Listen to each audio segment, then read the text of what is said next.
nikmat iman yang diberikan oleh Allah, kita mampu melangkahkan kaki menuju rumahnya, melaksanakan sholat maghrib secara berjamaah.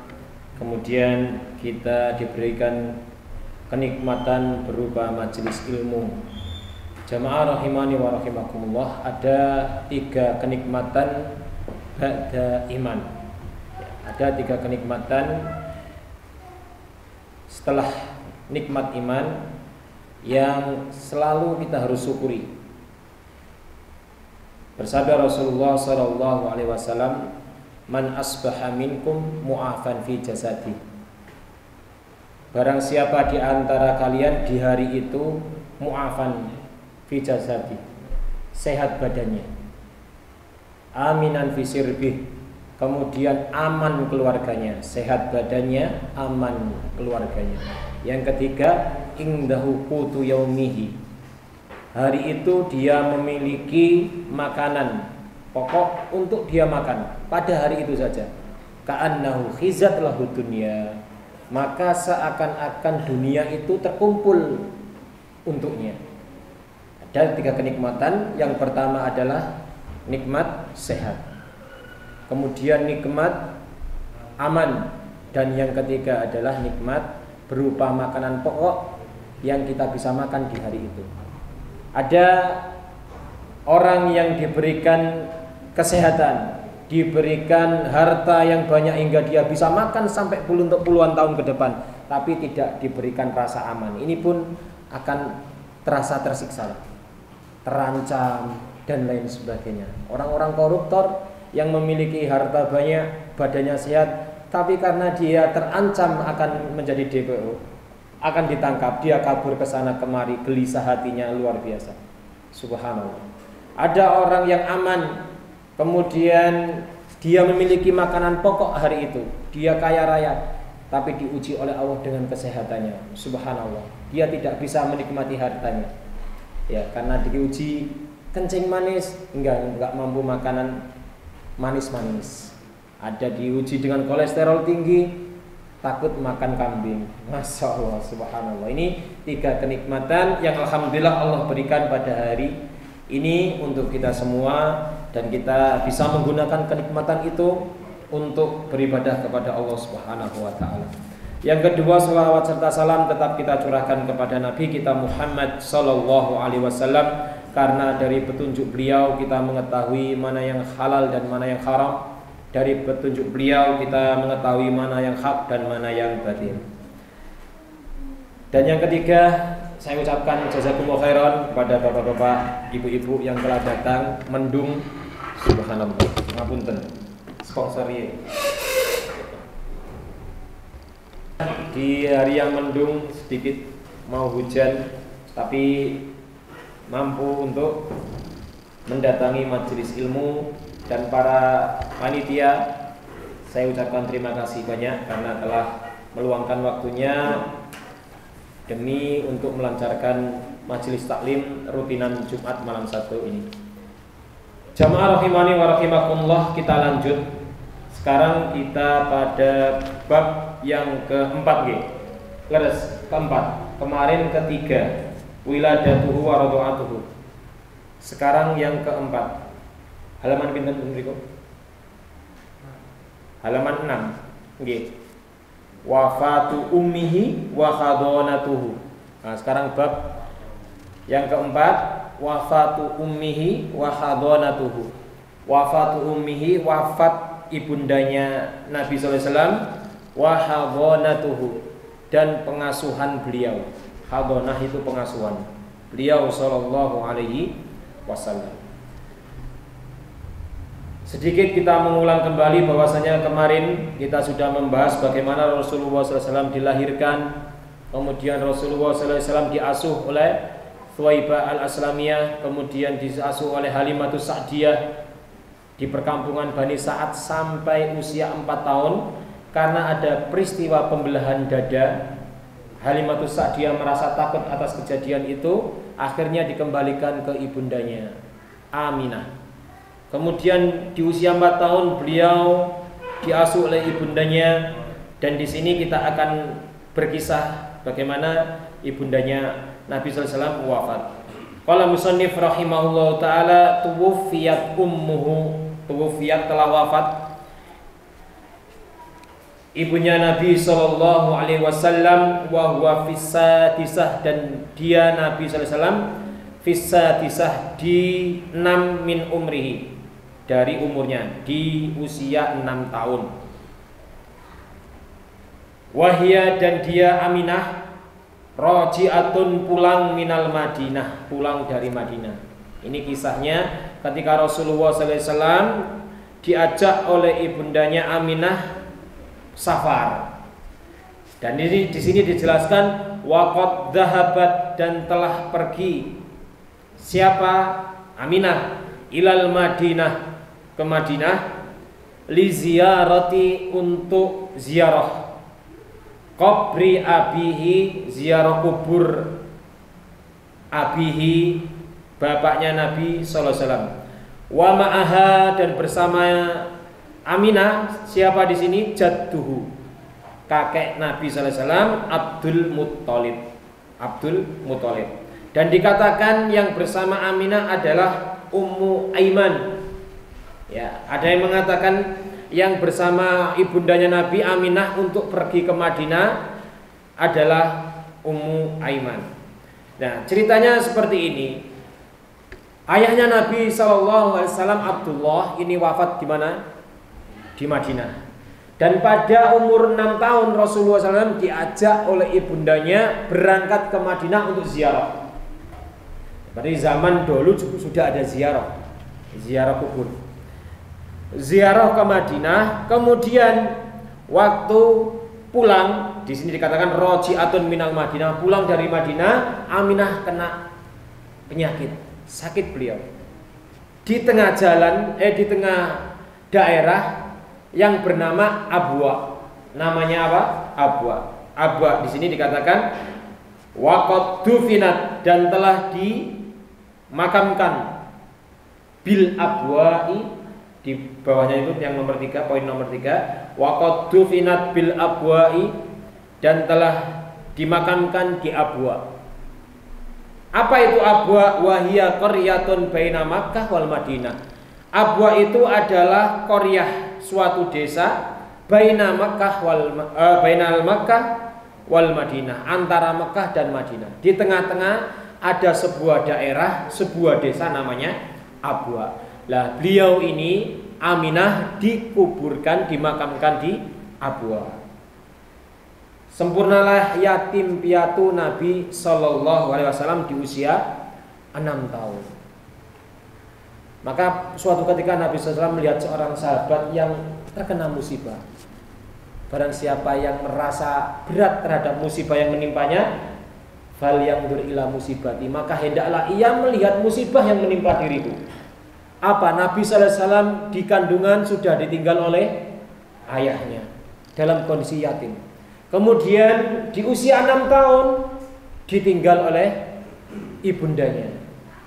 Tidak ada ayah, tidak ada ibu di usia 6 tahun. Nanti Nabi sallallahu alaihi wasallam sudah menikah dan mempunyai anak.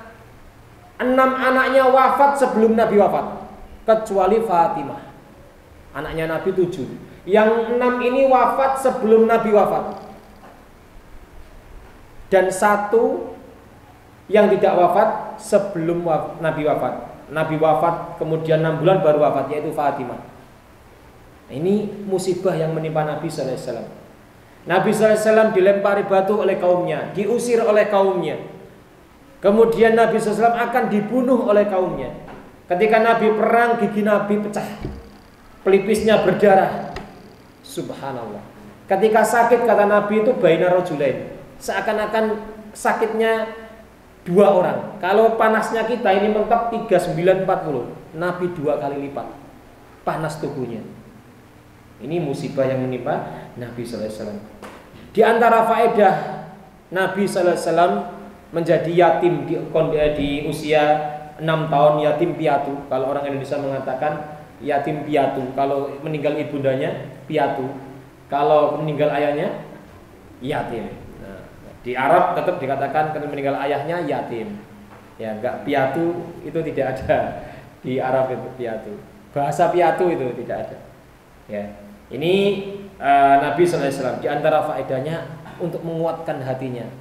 Untuk menguatkan hati Nabi sallallahu alaihi wasallam dan melembutkan hati Nabi sallallahu alaihi wasallam ketika mendapati kaumnya dalam kondisi lemah. Sampai suatu ketika Nabi sallallahu alaihi wasallam bersabda kepada para sahabat, "Ana wa kafirul yatim kahataini fil jannah." Aku dengan orang yang mengkafil anak yatim kahataini, seperti ini kata Nabi, fil jannah, sebagaimana jari ini dekat bersamaku nanti di jannah, di surga. Maka subhanallah, maka kita kalau melihat anak yatim dari ponakan kita, tetangga kita, maka hendaklah kita menyantuni, ya, mensantuni, mengkafil, mentarbiyah, nanti insya Allah akan bersama Nabi di surga. Ini kalau saya dulu dalam kondisi yatim ketika saya itu di usia sekitar SMA, saya ditinggal oleh ayah. Ketika itu ada seorang paman atau pakde itu mengasuh saya, mendidik saya, mentarbiyah saya, rasanya hati itu sangat luar biasa. Ketika saya menginginkan ketika saya wisuda harus masalah yang lain dihadiri oleh seorang ayah, saya tanpa dihadiri oleh seorang ayah. Tapi bisa Bukan, kalau dikatakan itu balik seorang laki-laki di Indonesia, ya kalau di Indonesia itu apa? Sampailah kalau belum menikah ya dikatakan yatim gitu. Kalau sekarang ya saya sudah punya anak, punya istri, ya tidak dikatakan yatim ketika sudah menikah kalau orang Indonesia. Tapi kalau dalam syar'i itu ketika posisi balik. Gitu. Ya, belum balik itu batasannya. Nah, ini kondisi Nabi sallallahu alaihi wasallam di usia 6 tahun. Sudah ditinggal oleh ayah dan ibunya. Kemudian yang keempat, fakhadonathu mengasuhnya, maka mengasuhnya siapa yang mengasuh? Ummu Aiman. Ummu Aiman ini adalah khadimatu abihi Abdillah, pembantu ayahnya dulu yang ditinggalkan oleh Abdullah untuk Aminah. Siapa namanya? Ummu Aiman. Ummu Aiman nanti akan dinikahi oleh siapa? Zaid bin Harisah, mantan anak angkatnya Nabi Sallallahu Alaihi Wasallam. Ini Zaid bin Harisah. Zaid bin Harisah itu ganteng luar biasa. Kemudian Ummu Aiman ini dari Ethiopia, Afrika, kulitnya hitam, tapi luar biasa keimanannya. Akhirnya memiliki anak namanya Usama bin Zaid. Ini dari Ummu Aiman. Jamaah rahimani wa rahimakumullah. Yang kelima, kita lanjut pada poin yang kelima, bab yang kelima, bahwasanya setelah Nabi sallallahu alaihi wasallam ditinggal wafat oleh ibundanya Aminah, kemudian diasuh oleh Ummu Aiman. Namun yang mentarbiyah itu mendidik, merawat, membina, itu tarbiyah artinya. Tarbiyatuhu, ya gitu. Pentarbiyahannya Nabi sallallahu alaihi wasallam wafatu jaddihi, dan wafat jaddihi kakeknya. Qama bi tarbiyatihi ba'da wafati ummihi jadduhu Abdul Muttalib. Telah berlangsung, koma di sini artinya berdiri, tapi yang dimaksud adalah yabda'u, telah berlangsung. Qama bi tarbiyatihi, telah berlangsung tarbiyahnya Nabi sallallahu alaihi wasallam ba'da wafati ummihi, setelah wafat umminya, wafat ibundanya, yaitu jadduhu, kakeknya Abdul Muttalib. Jadi Abdul Muttalib ini yang mentarbiyah Nabi sallallahu alaihi wasallam. Wa kana yuhibbuhu aktsara min hubbihi li auladihi. Wa kana, dan adalah Abdul Muttalib yuhibbuhu, mencintai Nabi sallallahu alaihi wasallam, aktsar, lebih banyak, min hubbihi, dari kecintaannya, li auladihi, kepada anak-anaknya. Abdul Muthalib kan gak ada yoga kata gitu. Sampai sing lanang wae pinten? 10. Ya, termasuk Sofia itu anaknya bibinya Nabi SAW, itu anaknya Abdul Muthalib. Anaknya banyak. Nah, ketika Nabi SAW ini ditinggal oleh ibundanya, subhanallah, kecintaan Abdul Muthalib melebihi kecintaan terhadap anak-anaknya. Karena merasa ibah, merasa kasihan terhadap Nabi sallallahu alaihi wasallam. Itu sifat seorang kakek. Melihat cucunya tidak ada ayah, tidak ada ibu, maka kecintaannya luar biasa. Memang seperti itulah tabiat seorang kakek. Terkadang ibunya, bapaknya marah-marah, nak pilek, mboten usah tumbas es, mboten usah minum es, nangis luar biasa. Gak ditumbas-tumbas, nangis dibeno marek mbah ditukokno 5. Iku mbah iku. Bareng yoga kula nggih ngoten, nggih kula nggih. Gak boleh minum es. Terus kembahe mamake ditumbas es 5.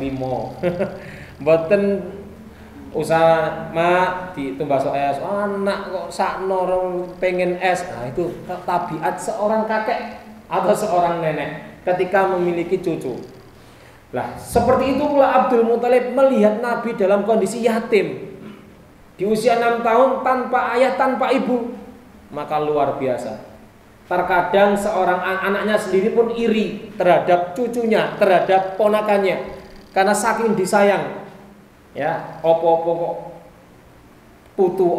putu. Nah, ini akan menjadi timbul kecemburuan. Memang seperti itu tabiat seorang kakek. Ya, kecintaannya terhadap cucu. Walamma balagha umruhu sallallahu alaihi wasallam 8 sanawatin. Walamma dan tatkala balagha sampai umurnya Nabi sallallahu alaihi wasallam 8 sanawatin tahun, 8 tahun, mata jadduhu, wafat jadduhu, kakeknya. Ini di usia 8 tahun Nabi sallallahu alaihi wasallam ditinggal oleh kakeknya. Berarti menikmati masa kecilnya bersama ibundanya tadi berapa? 2 tahun. Dari usia 4 tahun menuju ke 6 tahun. Cuma 2 tahun bersama ibundanya. Kemudian bersama kakeknya pas disanjung-sanjung, disayang-sayang. Dikatakan di kitab sirah yang lain itu, ketika itu Abdul Muthalib memiliki singgasana. Abdul Muthalib pemimpin Mekah. La yajlisu ahadun illa huwa. Dan tidaklah duduk di tempat itu kecuali Abdul Muthalib. Masya Allah, anak-anaknya ini enggak ada yang berani duduk di tempat itu. Muhammad kecil main di tempat itu, di singgasananya Abdul Muthalib. Maka paman-pamannya ini melerai, jangan kau duduki tempat duduknya ayah kami. Maka apa yang dikatakan Abdul Muthalib, biarkan anakku.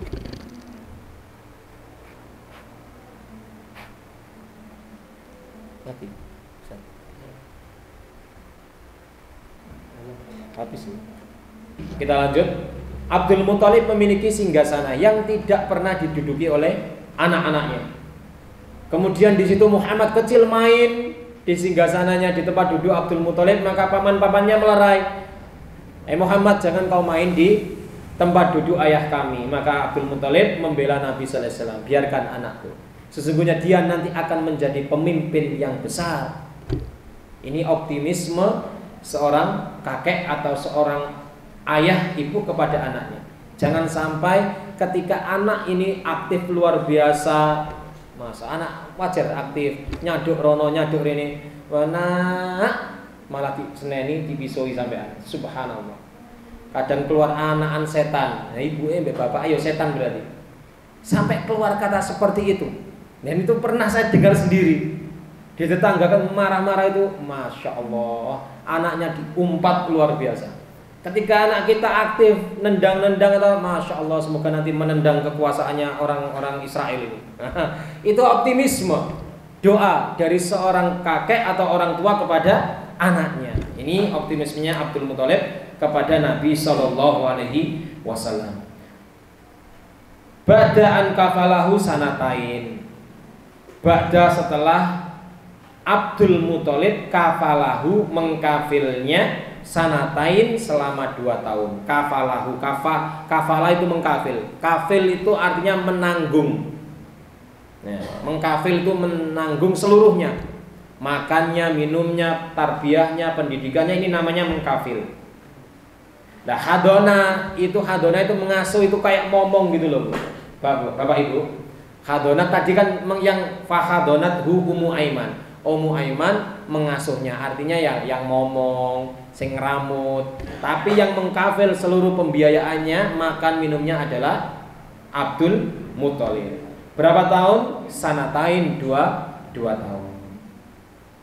Wa ba'da wafati jaddi kafalahu amhu Abu Thalib. Setelah wabada dan setelah wafat jaddihi kakeknya Abdul Muthalib, kafalahu mengkafilnya, menanggungnya siapa? Ammuhu, pamannya yang bernama Abu Thalib. Kenapa Abdul Muthalib sebelum wafat ini memberikan isyarat bahwasanya nanti wahai kamu Abu Thalib yang mengasuh Muhammad? Kenapa? Karena Abu Thalib ini seibu dengan Abdullah, biar lebih dekat.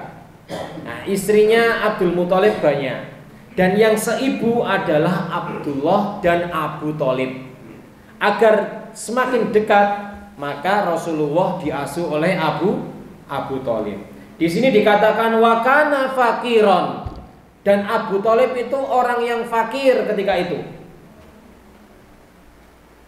Fawassa'allahu rizqahu, kemudian Allah luaskan rizkinya. Kenapa? Bisa babi tarbiyatin Nabi, karena tarbiyah atau mengasuh Nabi sallallahu alaihi wasallam. Apa-apa yang kita sandarkan kepada Nabi, ajaran Nabi, insya Allah Allah akan ganti dengan yang lebih baik. Ini semua merasakannya. Ketika itu Halimatus Sa'diyah merasakan keberkahannya Nabi. Ya. Kemudian Abu Thalib, ini di kitab yang lain juga dikisahkan bahwasanya ketika itu musim peceklik. Peceklik itu apa bahasanya? Peceklik ya. Peceklik nggih. Panas. Nama apa? Pahit. Nggih. Peceklik gak ono udan. Nggih, tumbuh-tumbuhan gak ono sing tumbuh hingga banyaknya hewan-hewan yang mati. Hewan-hewan ternak. Kemudian orang-orang Mekah mengadu kepada Abu Thalib. Abu Thalib ini kefakiran melanda Mekah. Akhirnya Abu Thalib membawa Nabi Muhammad SAW ini di kitab Rahiqul Maktum. Ketika kita baca di sana ada bahwasanya Rasulullah SAW ini dibawa oleh Abu Thalib di Ka'bah, punggungnya ditempelkan di Ka'bah, kemudian Abu Thalib memegang kepala Nabi SAW, mengisyaratkan dengan wasilah Nabi SAW. Tetap mereka ini Allah itu mereka itu percaya Pak. Allah itu percaya, tapi salah dalam beribadah. Mereka menggunakan wasilah-wasilah dalam beribadah kepada Allah. Maka ada namanya Abdullah. Ketika dia bersumpah wallah, ya dia bilang wallah, tapi mereka melakukan kesyirikan karena melewati pelantara ketika beribadah kepada Allah Subhanahu wa taala. Ketika Nabi sallallahu alaihi wasallam disandarkan di Ka'bah, tiba-tiba awan hitam mengumpul di kota Mekah. Seketika itu turun hujan deras dan keesokan harinya tanah-tanah Mekah mulai menghijau. Ini keberkahan Nabi sallallahu alaihi wasallam. Wa kana sallallahu alaihi wasallam, dan Nabi sallallahu alaihi wasallam fi muddati, di sepanjang kafalati ammihi, kafalah pamannya, yaitu selama ditanggung pamannya, qani'an, beliau adalah orang yang qanaah. Qanaah iku nrimo, iku qanaah. Artine qanaah iku nrimo. Qani'an bima qasamahullah. Nabi sallallahu adalah orang yang qanaah terhadap apa yang Allah bagi kepadanya. Bima terhadap apa qasama membagi hu ing Nabi Allahu sapa Allah. Berarti Allah membagi rizki kepada Nabi sallallahu alaihi wasallam. Nabi sallallahu qanaah terhadap apa yang Allah bagi kepadanya. Wa yassarahu lahu, dan Allah memudahkan urusannya untuknya, untuk Abu Thalib, untuk Nabi sallallahu alaihi wasallam, lahu kepada Nabi sallallahu alaihi wasallam. Ini di usia berapa Pak? Di asuh Abu Thalib. Merojaah dikit, usia berapa? 8 tahun. Di asuh oleh ibundanya usia berapa? 4 tahun. Selama berapa tahun? 2 tahun. Diasuh oleh Abdul Muthalib kakeknya usia berapa? 6 tahun. 6 tahun. Kemudian 2 tahun diasuh oleh kakeknya Abdul Muthalib, kemudian beliau wafat. Jadi kisahnya ini, kitab ini ringkas, enak sekali. Kita mengingat dari kelahirannya Nabi, bagaimana usia 1 sampai 4 tahun bersama Halimatus Sa'diyah, ada peristiwa pembelahan dada, kemudian usia 4 tahun sampai 6 tahun bagaimana, kemudian usia 6 tahun sampai usia 8 tahun bagaimana. Dan ini, kitab ini subhanallah barokah, dikarang oleh siapa? Umar Abdul Jabbar, ya, khusus untuk Madrasah Ibtidah, iya, Madrasah Indonesia. Alhamdulillah, kita pelajari pelan-pelan. Ada pertanyaan, Pak, sebelum ini, atau arti yang kelewat tadi? Kalau ini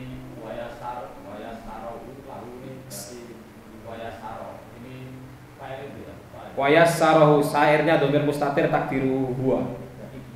Ya, Allah memudahkan apa ini Abu Thalib lahu untuk Nabi. Ya. Maksudnya Abu Thalib dimudahkan urusannya dalam mengkafil lahu kepada Nabi Sallallahu Alaihi Wasallam. Fa'ilnya Allah. Yassara, ini kan qasamahullahu, fa'ilnya Allah. Kemudian yassara, ini fa'ilnya juga Allah. Ngapunten yang belum paham nanti tentang fa'il gak apa-apa. Jadi yang biar ada faedah, yang paham nanti biar paham. Ada lagi untuk terjemah yang masih kelewat? Sudah ya? Kita lanjut, G. Yang keenam, nah ini usianya Nabi SAW 8 tahun, G, 8 tahun. Di sini dikatakan ra'yuhul ghanam. Ra'yuhu dari kata ra'a yar'a. Ini menggembala. Penggembalaannya Nabi sallallahu alaihi wasallam, penggembalaan kambingnya Nabi sallallahu alaihi wasallam. Ra'yuhu al-ghanam. Nabi menggembala kambing gitu ya. Wasafratuhu, dan safarnya beliau al-ula, yang pertama ila Syam, ke negeri Syam. Masih ingat Syam itu dulu berapa negara? 4 negara. Apa saja? Suriah, Lebanon, Yordania, dan Palestina. Ini 4 negara dulu pecah. Dulunya Syam, kemudian menjadi 4 negara. Karena sallallahu alaihi wasallam adalah Nabi sallallahu alaihi wasallam fi sigharihi, di masa kecilnya. Fi sigharihi, di masa kecilnya, yar'al ghanama, mengembala kambing li ahli Mekah, milik penduduk Mekah. Li di situ milik ahli Mekah, penduduk Mekah, bi ujratin, dengan sebuah upah, ya'ishu minha, beliau hidup dari upah tersebut. Ya'ishu, beliau Nabi SAW hidup minha, dari ujroh, dari upah tersebut. Selaras dengan sabda Nabi sallallahu alaihi wasallam, ma ba'athallahu nabiyyan illa ra'al ghanam. Tidaklah Allah mengutus para nabi illa ra'al ghanam, kecuali sebelumnya pernah menggembala kambing. Kemudian Nabi sallallahu alaihi wasallam bersabda, ittakhidhu ghanaman fa inna fiha barokah. Peliharalah kambing, karena pada kambing itu terdapat keberkahan. Nabi juga SAW bersabda, al-ibilu izzun li ahli. Ibil, unta itu adalah kebanggaan bagi pemiliknya. Wal ghanamu barokah, dan di kambing itu ada keberkahan. Kemudian Nabi SAW bersabda juga, asyatu dawabun minal jannah, min dawabil jannah. Asyat, ghanam, sat itu domba. Sing apa itu kene ngarani apa? Gibas. Nggih, iku sat. Di antara hewan-hewan surga. Subhanallah. Jadi domba dan kambing ini termasuk hewan yang diberkahi oleh Allah, dan nanti akan menjadi hewan dari penduduk surga. Ini hewan domba dan kambing, dan menjadi sunnah, mendapatkan pahala bagi orang yang memeliharanya karena perintah. Kalau orang yang menggembala kambing atau merawat kambing, kemudian karena niatnya ittiba'ur rasul, untuk mengikuti Nabi, untuk mengikuti perintah Nabi, maka setiap makanan yang diberikan, setiap kotoran yang dia bersihkan itu mengandung keberkahan dan pahala semuanya. Kalau niatnya adalah untuk mengikuti Nabi sallallahu alaihi wasallam dan mengikuti perintah Nabi. Ini namanya ittiba. Kalau disertai Apa itu? untuk jual beli misalnya. Nggih. Keberkahan pada jual beli. Di antara 10 pintu rizki yang paling banyak adalah jual beli dagang. Nah, berarti apa? Keberkahannya itu dijual beli. Tapi kalau merawat, ngarit dan lain-lain beda benten, pahalanya benten. Soalnya jual beli orang pernah ngarit, tiba-tiba lewat online, bro, ono jobane piro di lewat online, plung pindah ono lewat transfer. Tidak ada usahanya. Yang dimaksud ini adalah karena akan mengasah daripada kepemimpinan. Satu, di kitab ada Fiqhul Sirah itu kenapa di antara nabi faedahnya kok menggembala kambing adalah yang pertama mengasah jiwa kepemimpinan. Ya, sebelum memimpin rakyat, maka nabi dilatih oleh Allah untuk memimpin atau menggembala kambing, mengumpulkan, memberi makan, nek bengok-bengok ngopeni, lek mana kecepit, masyaallah luar biasa. Nah, ini adalah keberkahan yang terdapat dalam kambing. Subhanallah. Ini kambing.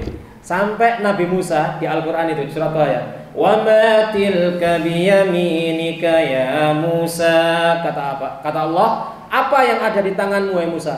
Qala hiya asaya atawakka'u 'alaiha wa ahushu biha 'ala ghanami waliya fiha ma'aribu ukhra. Kata Musa disenggai Allah. Musa, sing tangan kananmu niku napa? Kata Musa, qala hiya asaya. Ya Allah, ini yang di tangan kananku adalah tongkatku. Atawakkau 'alaiha wa ahushu biha 'ala ghanami. Aku bertelekan dengan tongkat itu dan aku mengambil rambanan makanan untuk ghanami, dombaku. Lain Nabi Musa itu juga pengembala kambing. Subhanallah. Nabi Musa. Jadi tongkatnya Nabi Musa itu adalah tongkat biasa yang tidak kita imajinasikan sebagai tongkat sakti yang luar biasa mandraguna. Akhirnya ngomong iki tongkat titisane Nabi Musa. Nek tongkate Nabi Musa jenengan gepokno segara, poklek Pak tongkate. Karena kalamullah yang menjadikan mukjizat itu adalah perintahnya Allah. Ketika disuruh mukul batu, Nabi Musa ya nggak tahu tongkatnya ini bisa mukul batu terus keluar fang fajarat min husnata asyrata aina. Keluar muncrat 12 mata air. Ya nggak tahu. Karena yang menjadi mukjizat adalah kalamullah. Dilemparkan ke alun-alun menjadi ular, dipulkulkan apa? Di laut terbelah laut. Itu karena perintah Allah dan kalamullah. Sebenarnya Nabi Musa tidak mengetahui bahwasanya tongkatnya bisa membelah laut atau memecah batu hingga keluar 12 mata air. Ini tongkatnya Nabi Musa. Jangan kita tertipu dengan label wali-wali iki tongkate wali fulan iki. Itu sakti mandraguna. Enggak ada tongkat yang sakti mandraguna. Ya, yang menjadi mukjizat atau kalau kita bilang karomah adalah karena kebesaran Allah Subhanahu wa ta'ala. Hingga orang banyak mengkultuskan akik, mengkultuskan pedang, mengkultuskan keris karena dianggap itu memiliki mukjizat-mukjizat atau keajaiban-keajaiban. Sesungguhnya karomah adalah murni dari Allah Subhanahu wa ta'ala dan orang yang diberi karomah tidak mengetahui kapan karomah itu datang. Ya, ini faedah dari dalam sesuatu yang ajz, yang melemahkan orang yang melihat. Jadi orang yang melihat itu merasa dirinya lemah, takjub karena apa yang dilihat. Itu dari kata ajaza itu, artinya lemah. Sesuatu yang bisa melemahkan orang, itu namanya mukjizat. Bagaimana dengan sikir itu? Ya kayak mana boleh terbiasa. Oke. Kan berat dimasuki oleh jin. Nah, tanya hukumnya atau tanya apa nih? Ya itu tadi kan disebutkan bahwa tidak ada Nggih. Kalau biar apa? Orang awam kan menganggap berarti kan jin. G. Ada dua memang. Tadi kan saya sebutkan kan karomah. Ada sihir. Bagaimana tukang sihir Fir'aun itu melempar tali-tali itu bisa menjadi ular itu karena sihir. Dikhayalkan pada pandangan mata seseorang itu bahwasanya tali itu adalah ular. Dikhayalkan. Itu kan gitu, dikhayalkan pandangan mata seseorang bahwasanya tali itu menjadi ular. Tapi tali itu bukan menjadi ular beneran karena sujudnya atau berimannya apa itu tukang sihir Fir'aun, karena tongkat Nabi Musa dilempar itu menjadi ular beneran, bukan dikhayalkan, menjadi ular beneran hingga memakan apa itu tali-tali yang dikhayalkan tadi. Akhirnya tukang sihirnya beriman. Jadi sihir itu memang bisa menghayalkan, namanya mensihir kan, menghayalkan seseorang berimajinasi sesuatu. Ada orang yang kena sihir itu seakan-akan si itu gantengnya luar biasa, padahal ya ganteng, tapi gantengnya luar biasa. Nah ini sihir, kena sihir. Kita lanjut. Walamma balaghat tasi'ah. Ini usianya 8 tahun ke 9 tahun. Nabi sallallahu alaihi wasallam mengembala kambing li penduduk Mekah. Jadi mboten apa itu? Dombanya sendiri Bapak Ibu ini. Dombanya penduduk Mekah biujrotin ya'ishu minha. Dombanya penduduk Mekah digembalakan Nabi. Jadi Nabi ini dibayari kanggo ngembalakno domba. Tadi biyen niku mboten wonten ngarit. Terus dikandangi ngoten mboten. Wah, pekoh ngaretaran sakmono lembah. Segitu banyaknya. Diengon diajak suatu lembah yang dekat dengan sumber mata air. Nanti dombanya nanti kalau malam menjelang malam dibawa diarak pulang. Ini menggembala zaman dulu. Dan ini bukan dombanya Nabi. Nabi orangnya sederhana, tidak memiliki banyak harta, dan Nabi pun tidak orang yang fakir miskin sampai disantun-santuni, tidak. Dan ini menjadi pelajaran bagi seorang dai untuk memiliki pekerjaan agar nanti suatu dakwahnya tidak mengandalkan tangan orang lain. Ya, jualan apa, ini bisa dicontoh bagaimana Nabi SAW ditarbiyah oleh Allah agar menjadi Nabi dan Rasul dengan usaha sendiri di waktu sebelum kenabian dan sebelum menjadi Rasul. Walamma balagha, dan tatkala balagha sampai tasi'ah. At-tasi'ah usia 9 min umrihi, dari umurnya Nabi sallallahu alaihi wasallam. Safara ila Syam, beliau safar ke Syam. Beliau pergi berangkat ke Syam. Ma'a ammihi, bersama pamannya Abi Thalib bitijaratin. Bersama pamannya Abu Thalib bitijaratin, di dalam perdagangan. Ya, kita kemarin belajar bahwasanya Quraisy ini dagangnya rihlat asyita iwasai. Di musim dingin ke Syam, musim panas ke Yaman. Ya, ini ke Syam berarti musim apa? Musim dingin. Ya, berangkat ke Syam bersama pamannya untuk belajar berdagang. Nah ini usia 9 tahun dan usia sampai 10 tahun. Ini anak Bapak Ibu dalam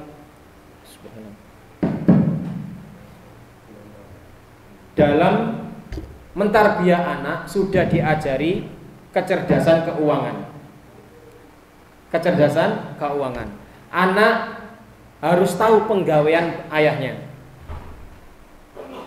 Harus tahu bagaimana ayahnya kerja, bagaimana mengolah uang, bagaimana ayahnya mendapatkan uang. Ini anak perlu tahu. Untuk nanti menjadi pelajaran bagi dirinya, bakal ayah saya seperti ini dulu, seperti ini. Sudah ditarbiyah. Jadi usia 9 sampai 10 tahun mulai diajari. Ini pakar pendidikan anak ya, usia 9 sampai 10 tahun itu diajari kecerdasan keuangan. Agar anak ketika membelanjakan uang itu tahu dia tidak boros sakarepe dhewe. Oh, ini bagaimana ayah saya menghasilkan uang itu sampai seperti ini, sengsarane beratnya seperti ini. Agar tahu tidak sedikit-dikit minta uang, kalau nggak dikasih nangis. Ini karena tidak mengetahui bagaimana jerih payah ayahnya. Nah, seperti itu ketika anak di usia 8 sampai 10 tahun. Walamma qaruba min Busra, tatkala qaruba dekat, qaruba dekat, qarib ya dekat ya, min Busra dari Busra. Busra ini daerah Basrah, daerah Syam ya, mau mendekati Iran. Ra'ahu ar-rahib Buhaira. Di sini dikatakan Buhaira, ada yang mengatakan Buhaira. Telah melihatnya Nabi sallallahu alaihi wasallam, rahib Buhaira telah melihat Nabi sallallahu alaihi wasallam, fa akhbara ammahu, dan beliau mengabarkan kepada pamannya, bi annahu sayakunu akhiral anbiya, bahwasanya Nabi sallallahu alaihi wasallam akan menjadi yakunu, akan menjadi akhiral anbiya, nabi terakhir. Lek ngartekno akhir-akhire nabi kan gitu ta. Kalau mudah-mudah ilaih, tapi kita menerjemahkan ke Indonesia, nabi yang terakhir. Wa talaba minhu, dan meminta dari Abu Thalib, Raghib Buhaira meminta kepada Abu Thalib ayyarji'a, agar pulang, bihi dengan Nabi sallallahu alaihi wasallam, khaufan karena takut, li ajlih taklim jadi maf'ul li ajlih, karena takut, alaihi terhadap Nabi, min aduwin dari musuh, yatarok kobuhu, yatarok kobuhu yang mengintainya, yatarok kobuhu yang mengintainya. Jadi Nabi sallallahu alaihi wasallam ketika bersama Abu Thalib berangkat ke Syam itu singgah di suatu tempat namanya Busra, bukan Basrah itu ya, Irak ya, Irak ya, Basrah itu bukan Basrah tapi Busra, ini daerah Syam. Kalau Basrah itu daerah Irak, kalau Irak bukan termasuk Syam. Ini Busra, jenengan ningali ten Google Map wonten tese Busra nih, daerahnya ten Syam, termasuk Syam. Ini karena rihlata syita, berangkat ke Syam. Ada seorang rahib pendeta yang dia membaca Injil, melihat Nabi sallallahu alaihi wasallam bersama Abu Thalib. Karena di dalam Injil itu ada tanda-tanda seorang nabi. Di antara tandanya itu ada toh. Kalau kita lihat di kitab Syama'il Muhammadiyah itu ada toh. Toh ya apa ya bahasa Sedayu? Stempel ya. Itu di tengah-tengah pundaknya, di ngisore jidok. Stempelnya seorang nabi itu di situ. Nah, ada toh di sini. Kemudian ketika Nabi sallallahu alaihi wasallam melewati suatu daerah, di situ ada pohon dan batu, sujud kepada Nabi. Ditanya, kenapa kamu tahu bahwa sini akan menjadi seorang nabi? Raghib Buhaira mengatakan, ketika melihat Nabi sallallahu alaihi wasallam ini lewat suatu pohon dan batu kemudian sujud, la yasjudu hajar wala hajar, sajar wala hajar illa lin nabi. Tidaklah bersujud batu dan pohon itu kecuali kepada Nabi. Maka optimis Nabi Muhammad SAW ini nanti akan menjadi Nabi terakhir. Akhirnya menyarankan kepada Abu Thalib bawa pulang anakmu ini. Karena apa? Khaufan, takut orang-orang Yahudi mengintainya. Ini yang dimaksud yatarakabu aduwan ini. Di Syam itu ada banyaknya orang-orang Yahudi yang mengintai Nabi terakhir. Ya, ini permintaan Raghib Buhaira. Karena Nabi kan wayak tulunan Nabi, karena orang Yahudi kan wayak tulunan nabiyina bi ghairil haq. Mereka membunuh para nabi tanpa alasan. Senangnya memburu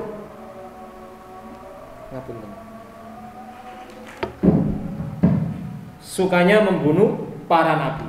Ini orang-orang Yahudi. Ya. Kemudian Abu Thalib karena mengikuti saran beliau, akhirnya dibawalah Nabi sallallahu alaihi wasallam pulang menuju Mekah karena takut ada musuh yang mengintai. Waqad istadalla ala nubuwati, waqad dan telah istadalla, telah nampak ala nubuwatihi, atas nubuah kenabiannya Nabi sallallahu alaihi wasallam, bi alamatihi, ya, siapa ini telah ngapunten, Rohib Buhairai telah menunjukkan, ngapunten istadalla tadi menunjukkan ya.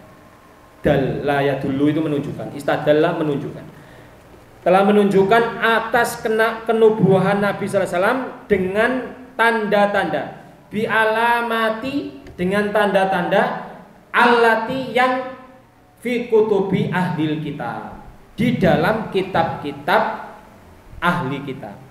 Jadi di dalam kitab-kitabnya para rohib, para pendeta itu ada tanda-tanda kenabian yang mereka meyakini bahwasanya ada nabi yang terakhir.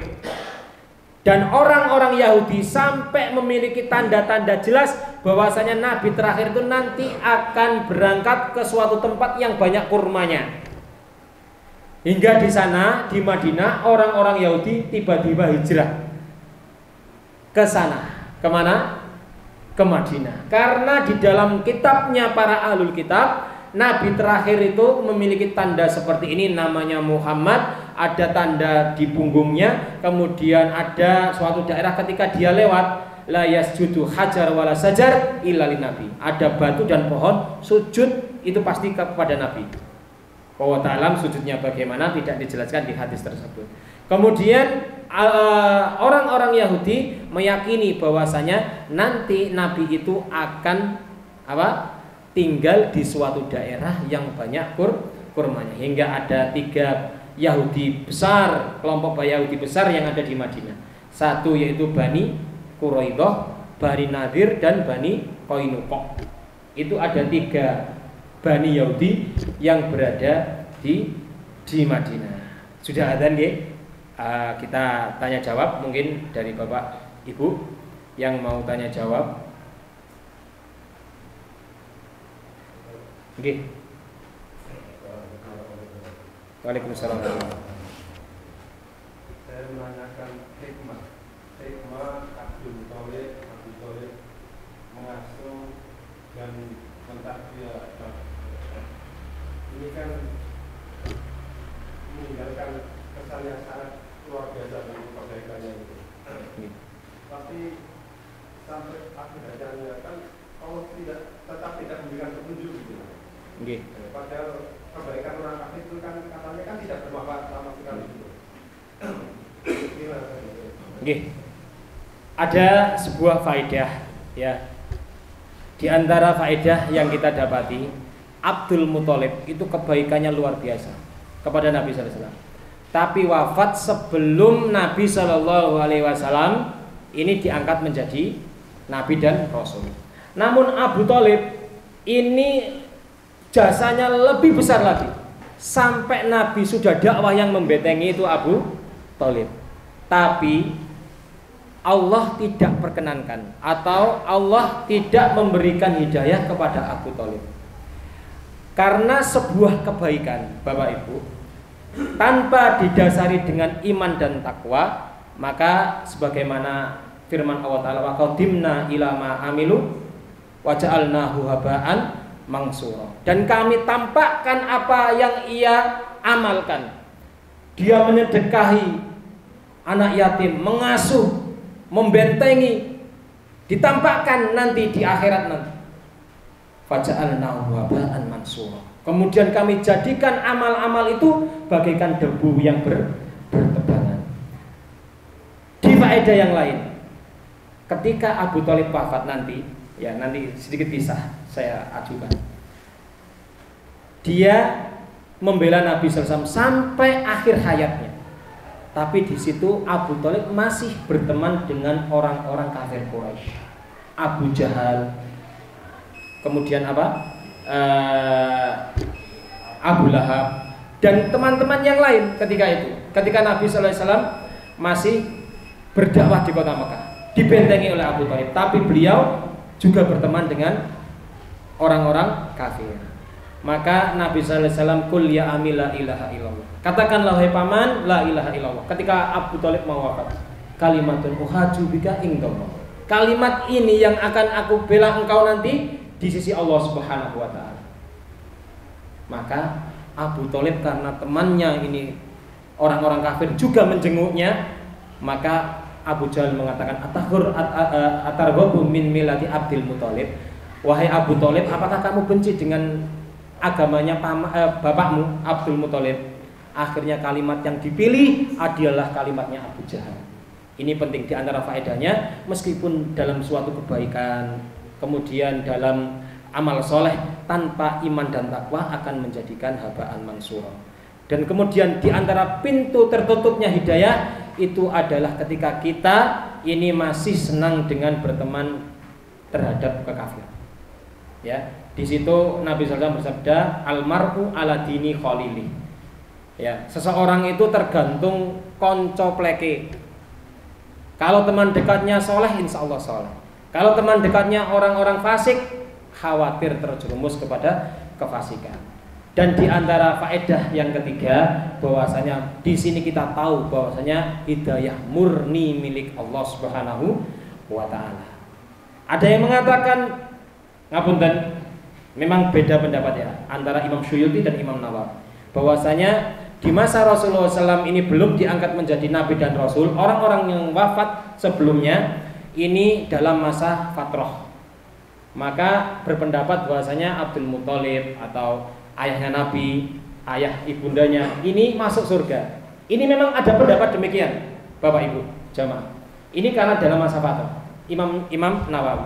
Adapun Imam Suyuti menganggap bahwasanya dalam masa Nabi sallallahu alaihi wasallam sebelum diangkat jadi nabi dan rasul kok mati dalam kondisi kafir, musyrik, maka dalam kondisi itu, sebagaimana beliau berpendapat bahwasanya bapaknya Nabi dan ibundanya ini di neraka.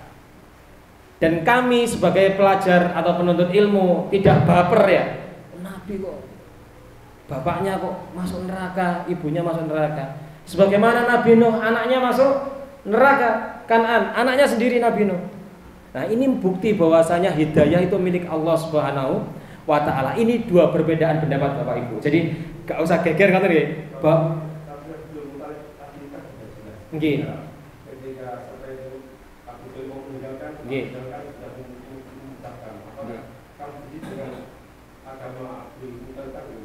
Nggih. Jadi Abdul Muthalib ini wafat sebelum Nabi diutus jadi nabi dan rasul. Dan maka belum ada dakwah di situ. Nah, maka ulama ini berbeda fikihnya dengan Abu Thalib. Ulama berbeda pendapat tentang ketika Abdul Muthalib ini wafat sebelum Nabi, sebagaimana ayahnya wafat sebelum Nabi diutus jadi nabi dan rasul, sebagaimana ibundanya wafat sebelum jadi nabi dan rasul, itu dalam kondisi masa fatrah. Dia kan punya keyakinan gitu. Iya, kayaknya tadi bahwasanya rububiyahnya ada, bahwasanya yang menciptakan seluruhnya ini adalah Allah. Jadi orang-orang kafir Quraisy Mekah ketika itu masalah tauhid rububiyah, yang menciptakan, yang menghidupkan ini adalah Allah. Tapi karena dia tauhid uluhiyahnya, cara beribadahnya salah, maka dalam kondisi musyrik. Seperti itu.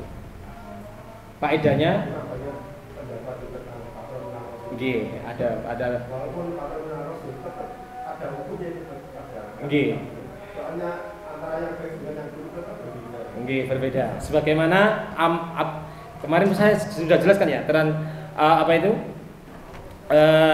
Amr bin Luhai, orang yang membawa berhala dari Syam menuju Mekah itu kan masa fatrah, tapi disabda Nabi, dipastikan Nabi dia adalah masuk neraka dan mengurai ususnya. Nah, itu karena di zaman itu seperti itu. Ya, jadi ada mungkin bingung antara masa fatrah apa, insya Allah nanti kajian khusus. Iya. Orang yang pertama kali memasukkan kesirikan ke dalam kota Mekah adalah apa? Amr bin Luhai. Fatrah itu terbebas dari masa kenabian, belum ada nabi. Kekosongan antara Nabi Isa dan Nabi Muhammad SAW.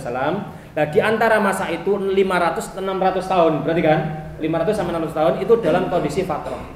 Tidak ada nabi yang diutus oleh Allah. Maka ulama berbeda pendapat di antara masa itu. Berbeda pendapat Bapak Ibu. Ya.